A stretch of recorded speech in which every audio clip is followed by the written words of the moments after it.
Hot diggity Christ, I have no words, yet here they are tumbling out of my mouth. Add that onto the list of things I should never say again, please. Recently, Diregentleman uploaded a video in defense of Star vs. The Force of Evil's finale, which you might be familiar with as being one of the most unsatisfying, lazy endings to ever be put onto television, which coincidentally aired on the same day as another one of the most unsatisfying and lazy endings to ever be put on television. You three were practically made for each other. We're not even a minute in and I've already made a reference to a threesome. Also add that onto the list of things I should never say again, please. You might also be aware that I also covered this ending and how bad it was about half a year ago, and that it was my first video to hit over 100,000 views. So this is a bit of an important subject for me. You can also argue that my video is one of the more popular videos deconstructing this bastardization of a final season, so I feel as if I should add some sort of comment on this. But yeah, I don't think you need much of an introduction here. This video was pretty terrible. It's also worth noting some other videos Mr. Not So Gentlemental has made in regards to media criticism on this website, in which a lot of its criticism priorities are actually shown. There was an order of really intelligent, good-natured, and just all-around not bitter at the world folks. It used to be novel to rag on movies, to disparage poor story choices, and expose the reasons why a masterpiece for some might be totally unsatisfying for others. But then an entire generation got old enough to operate cameras, to talk into microphones, and to write scripts. It should go without saying that the best use of our time here is to seek out the artistic experiences and perspectives that we personally stand to gain the most from. We are seemingly trapped in a deepening rut of negativity. The bulk of these negative reviews do nothing to advance the growth of the individual. Long story short, there is too much smarmy, self-congratulatory negativity in amateur film discussion, and it's inconvenient to have to navigate around because of how much space these identical lukewarm takes on media now take up. My advice? Actually avoid what you don't like. Search recklessly for what you do love, and celebrate all of it. Ah yes, the don't like it, don't watch it crowd, who tell us to search for things that we like and to stop complaining about things that we don't, despite the obvious fact that we find the things that we don't like by searching for the things that we do like. You can't just ostracize every guy who's reviewing something bad simply because we're being negative, and then tell us to do the exact same thing that made us review this bad thing in the first place. You need that contrast between good or bad, and you do that by going into things that you might not like and possibly finding something that you do or don't like. And I do find it quite rich that this is a point coming from you, Mr. Not So Dire Mental Gen. But I'm getting sidetracked. Time to immediately jump into the bad points made in this review, which is basically the entire video. In case you haven't gotten it by now, I don't find the central conceit of Cleaved, the decision to wipe out all magic, to be a flaw with the ending. In fact, I think it was a subversive way to end a slightly above average children's cartoon. Ugh. When will people realize that subversive does not mean good? Being unpredictable does not mean good. That is literally all that needs to be said for this. And judging that this is one of your stances on why this ending is good, it doesn't look like you've realized this. So now I'm going to defend my unpopular opinion in a follow-up video, because I'm that confident that I can change people's minds on this. If you outright admit that your goal is to change people's minds, and you know that kind of comes off as condescending, right? It's also not what you should really aim for. You can make this video to defend the finale all you want, but to be so confident you can change people's minds shows a lot of arrogance and removes any nuance your video might have. Especially when you consider the fact that this video ignores a lot of the actual issues people have with this ending. I have absolutely no doubt that my videos on Borderlands 3's story and Steven Universe Future change people's minds, but that wasn't my intent because I'm not a douchebag. I just wanted to talk about why I thought these things were bad. And no, my line of asking Steven Universe fans to stick around to see why people like me don't like the show isn't me saying I wanted to change their minds. I was asking for an open mind and some perspective, because all of you know how well fans of Steven Universe respond to criticism. The first thing that any critic of Cleaved will do in order to state their case that the final episode is very bad, oh so bad, oh god, what were they thinking, is to drastically inflate the body count of Star's alleged Great Magic Massacre while downplaying the threat level of Mina Loveberry and her Solarian Super Warriors. So we're not even 5 minutes in and the script for this video has already begun to lose its shit. In this part of the video, Mr. Fondle Me Gently tries to say that the people who are criticizing Star committing genocide are inflating the number of deaths she actually caused when she destroyed the magic, among other things, to try and justify the objectively wrong argument of Star did nothing wrong. And the arguments used are quite the overdose of tism, if I do say so myself. Star's Great Magic Massacre was still the most utilitarian solution when it came to stopping the Solarians. It was a drastic measure to be sure, but let's not forget that the alternative was letting hundreds of humanoid tanks run roughshod over anything with green skin or a coat of fur. So you're justifying Star committing mass genocide by saying it was done to stop Mina from committing mass genocide. You thought about that, you wrote that, you voiced that, you put that into the video. Keck. Was a drastic measure to be sure, but let's not forget that the alternative was letting hundreds of humanoid tanks run roughshod over anything with green skin or a coat of fur. Ah, so basically this. Some of you may die, but it's a sacrifice I am willing to make. Yeah, no thank you. From start to finish, this ensemble fight is easily as intense as the similar one against Monster Meteora in Season 3. It literally wasn't. One of the reasons why being that the animation actually had some sort of semblance of life that was recognizable within it. Not to say the animation in Season 3 was good or anything, it really isn't, but compared to Season 4, it has a lot more actually going on. By having the characters treat this encounter like it's the final showdown. When watching this episode, I literally couldn't tell if anyone actually took this fight seriously because Ponyhead was dicking around the entire time. They have a goofy as fuck introduction scene to characters that we already know, and the episode as a whole is a tonally disjointed mess that suddenly decides to get serious towards the end out of nowhere to have that cheesy scene where Ponyhead talks to Star and tries to motivate her to fight. And she is quite possibly the worst character to choose for a scene like this because she completely obliterates the tone, which he then tries to defend using an example of bathos. The show is allowed to engage in bathos, which for the commenters who keep telling me not to use big words, means this. A perfect example of bathos is Ponyhead's over-the-top anime speech. So a tonally disjointed scene is a good example of bathos, despite the fact that this is being used in a scene that is literally trying to make you take it seriously. Right.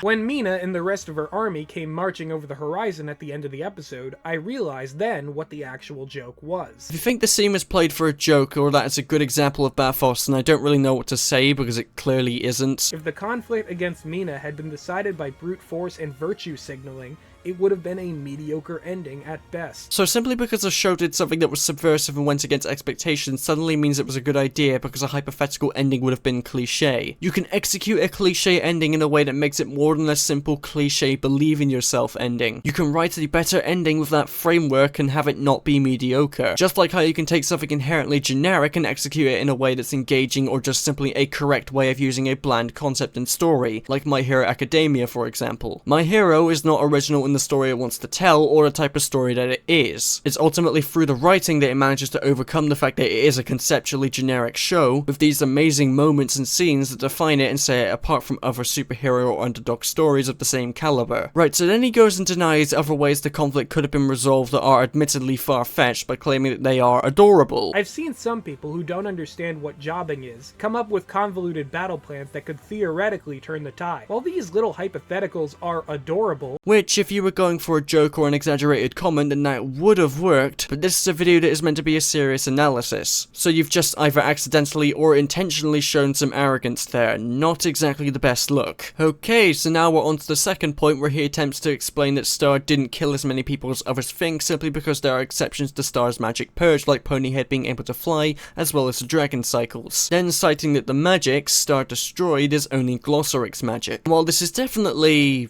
an argument, it doesn't change the fact that the show refers to the destruction of magic, not a specific type. So who knows, maybe he's right, but it doesn't make anyone else wrong because there is no actual explanation for any of this with the number of things that were left unanswered. So it still isn't good writing. If you have to refer to hypothetical scenarios to justify the writing for something that's left unexplained, that doesn't mean it was good. That is actually a very prominent example of bad writing. Since this is supposed to be a defense of the show's finale, you have to cite examples of good writing to actually defend it. Highlighting the possibility of something being good with your own headcanon just because the writing was too lazy to give an answer is not a reason why it is good. It is in fact a reason why it is bad. Fact is, there are some things that the audience is better off not knowing. Oh, just fuck off? You know for a fact that if things are left unexplained, it doesn't make for a good narrative. If you leave narrative threads unanswered, then that means that you're great at building up mystery, but you are not a good writer or storyteller. You have to explain and unravel your mysteries when you set them up. That's the entire point of a mystery. Gravity Falls understood this perfectly. Hell, Scooby fucking Doo understands this. This is the exact same mentality that J.J. Abrams had as he constantly wanks himself off the mystery boxes with no idea how to give a satisfying payoff. But you know, at least to JJ's credit, he actually tries to solve some of his mysteries, albeit a few, and albeit not well whatsoever. To some, Star's destruction of magic feels like a terrible thing, but if it's hard to articulate rationally why that is, describing an unrelated terrible thing that might have happened and ascribing it to Star helps create the illusion that one has confirmed their own bias. And this is the point where the video takes a bit of a nosedive. Off the Grand Canyon. There is no question that Star committed mass genocide. You literally stated a great number of beings that she has killed through destroying the magic. Even if Star didn't kill as many people as people theorize, which neither you or anyone else knows, it doesn't change the fact that what Star did was genocide, and that's fucking horrible. You don't end a villain's plan to commit genocide by then committing genocide. That doesn't make Star seem morally superior. If anything, she's literally on the same level as Mina. You'll also notice throughout this video that there is no attention being paid to the disjointed tone, the plot holes and contrivances, Star's character doing a complete 180, the amount of time that is wasted for pointless filler, trashing of any potentially good ideas the finale might have had, or any of that. And I think you'll find that these are the main issues people have with this finale, yet you act as if the main problem is that Star committed mass genocide. If anything, that was one of the least awful things that happened this season. What about Star deciding she suddenly hates magic? What about Moon being a twist villain out of absolutely nowhere that made absolutely no sense? What about the number of gaping holes in the story? What about the number of questionable decisions? What about the ridiculously rushed pacing? What about the fact that Mina is taken care of by a fucking horse? None of that is actually mentioned in this video, because this video wants to show you that this finale was good and to convince you that it was good by showing you the themes and the fact that it subverted expectations. Oh boy, this feels like deja fucking vu. Part 3. Fanfiction versus fiction. And now the video has slit its own throat. You can't be actually telling me that you're going to selectively cherry pick people's fanfictions as examples of people who actually criticize the finale, are you? You know for a fact that's an easy target. Fanfictions are almost never going to be on the level of the show or movie it's based on, and you know this. To straw man the opposition to your argument and genuinely use people's fanfictions and YouTube comments as ways to justify how the finale ended, then your argument has lost all validity. And if this was supposed to cover people's expectations and that the show subverting them was a good thing, then can you please take that argument with you and apply it to something that actually subverts expectations well? And if this was supposed to be a dig at the people who were expecting something good, then that's also invalid, because we all looked for the good in this ending and collectively drew the conclusion that it was bad. It completely annihilated years worth of world building, character development, and storytelling, and we're supposed to not be annoyed by that? Okay. Of why the combination of Earth and Muni that occurs at the end of the show would be disastrous if the universe of this cartoon operated on the same laws of physics that our world does. Thank goodness it clearly never has, and also doesn't, even with the absence of magic. Ah yes, forget the fact that Earth is basically normal aside from obvious cartoon physics. There's no way merging two completely different dimensions together could possibly be disastrous. Oh, and also thank you for once again taking a YouTube comment as a legitimate argument. Oh, and also thank you for saying that you would leave that comment for people to go and laugh at. This really shows that you don't want to belittle or make fun of people who go against your points, doesn't it, Mr. Be Gentle with my mental? And if you need an excuse to lose a few brain cells, I'm leaving it up in the comments section, so that anyone as masochistic as me can hurt so good as well. What? Star did what she did because she had to stop Mina from killing every monster. She did it to save the lives of everyone who had already been struck with a Solarian sword. Once again, forgetting that Star committed genocide just to achieve that goal. Not that any of these canon facts make a difference to cleaved critics, who by and large paint Star as putting her feelings for Marco above everything else. Once again, strawmanning critics using a minority. Once again, also showing that you don't want to belittle or make fun of people who go against your points. A lot of them can't help sexualizing the situation either. I've seen at least 2 mentions of Marco's dick. Nigga, what the fuck is this bullshit? But just you wait until those credits stop rolling, because that's when all the bad stuff will happen, and it will all be Star's fault. Because she chose to do something revolutionary and destroy a corrupt system. Yeah, that's certainly one way you can describe it. I'm going to compare the implied genocide of Cleaved to a similar situation that happens in another magical Disney world. I've been putting it off for long enough, but let's just say it was inevitable. Part 4. The people versus the Avengers. Oh no! Please don't tell me you're going where I think you're going with that. Oh, who am I fucking is obviously going to say it. Yeah, he goes on to explain the ramifications of undoing Thanos' snap, like people appearing in the same places they disappeared in, like in the air when on planes, in roads when driving, in walls before something was built, and then attempts to legitimately make the argument this is something he should take note of, simply because Endgame is a popular and beloved film. As if this wasn't already a noticeable issue with the fucking film. Just because people liked Endgame does not mean that Star committing genocide for the greater good is acceptable. These two are not even comparable because you're not making an argument with them. You're literally just stating that Endgame is popular and has the same issue that Star has. It's not an argument. This part of the video is so piss weak just for the chance to compare it to something that's popular, as if to call people hypocrites for liking one thing as opposed to the other. Yet another example of you showing that you don't want to belittle and make fun of people who go against your points. You can't just keep making fun of people while trying to look like you're being neutral. That is such a dick move. The only reason I make fun of Steven Universe fans is because they harass me for not liking a show and do very childish things to negate anything I have to say. Whereas you're being consistently condescending throughout this entire video and are generalizing all the critics of Cleaved and Season 4 as a whole as falling under your strawmanned examples. Point 1. Star vs. the Forces of Evil was self-aware enough to avoid hinging its ending on a cliched fight between the hero and a big bad. Subverting expectations is not an inherently good thing to do, and a confrontation between good and evil has and can still be done really well if you're actually good at writing. Point 2. The magic that Star destroys in the finale is of a smaller scope than expected. First of all, expected. Second of all, this is based on pure speculation on everyone's part because the writing was so loose and poor they didn't bother to explain anything. So literally no conclusion other than it's bad writing is correct in this scenario. Point 3. Cloud Cuckoo Land isn't a thing, and real-world physics aren't applicable to this setting of this cartoon. Earth is literally normal aside from the cartoon physics. Merging the dimensions together would cause so much mayhem that I honestly can't begin to imagine the consequences. Part 4.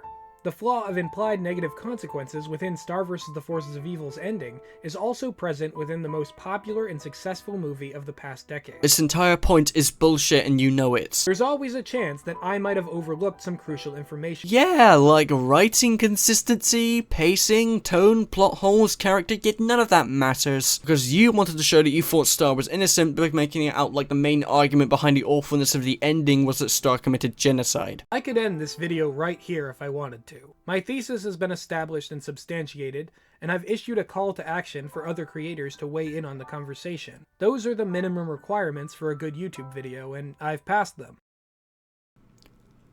Do I need to explain why this is an arrogant statement to make? In my eyes, Cleaved is more than a subversive way to end a slightly above average children's cartoon. In no uncertain terms, it is a thoroughly revolutionary work of art that, if truly unpacked, can play a role in challenging the hegemonic structures of hierarchy and tradition that plague our world today. Amazing.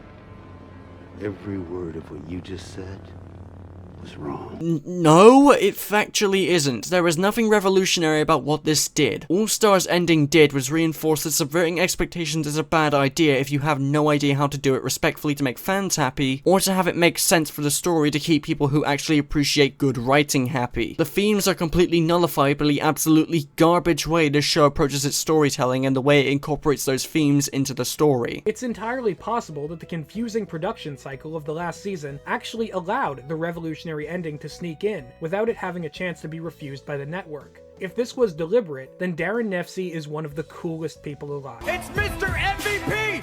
Simp!